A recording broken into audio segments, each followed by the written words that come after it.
Yang pertama itu setelah mengerjakan soal tes, saya mengerti bahwa tugas seorang business analysis tidak hanya cuma terpaku terhadap pertemuan IT, tapi juga mereka menjadikan bisnisnya ke dalam suatu dokumen dan inovasi yang ditujukan kepada orang IT agar maksud yang diminta oleh klien atau stakeholder bank sesuai dengan requirement yang disepakati dalam pertemuannya, sehingga antara business analysis dan IT menjadi sambung untuk menciptakan suatu proyek.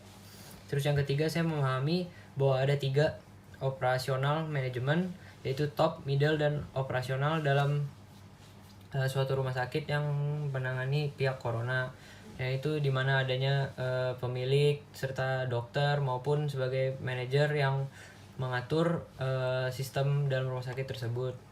Terus total cost of ownership, di sini saya mengetahui bahwa seorang owner dalam memiliki perusahaan harus menghitung juga biaya-biaya yang mereka gelontorkan selama 1 tahun penjualan tersebut, sehingga saya di sini mengetahui bahwa mendirikan usaha kita harus membuat total cost ownership, sehingga kita mengetahui pemasukan dan pengeluaran yang kita keluarkan untuk usaha itu selama 1 tahun. Terus di sini saya juga mengetahui cara membuat database design yang bagaimana caranya yang kita lakukan untuk sebagai antik sanitizer. Di sini saya memilih produksi dan penjualan maupun supplier. Jadi kita mengetahui nomor ID supplier, expire date, rupiah, hingga serial number dari antik sanitizer tersebut berbeda-beda. Terus yang kelima, dalam pertanyaan kita diminta untuk mengusulkan bagaimana agar perusahaan Bonafit yang kita akan bekerja di sana tidak ditiru konten digitalnya. Menurut saya yaitu dengan membuat konten yang out of the box. Maksudnya di sini out of the box adalah gimana caranya kita untuk berpikir sekreatif dan seaneh mungkin sehingga konten kita tidak mudah dicemplak oleh orang ataupun ditiru oleh orang. Dan yang pasti masih tidak melenceng dari UU ITE di Indonesia.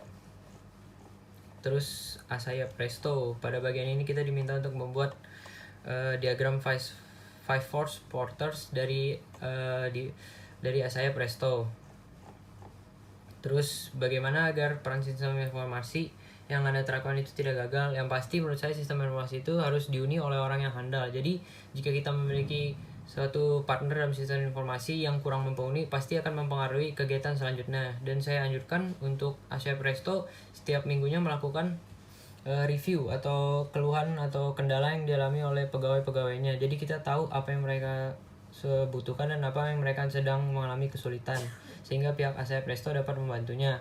Terus jadi generic porter apa agar dapat berkompetisi secara strategik, apakah strategi yang digunakan dalam Asaya Presto?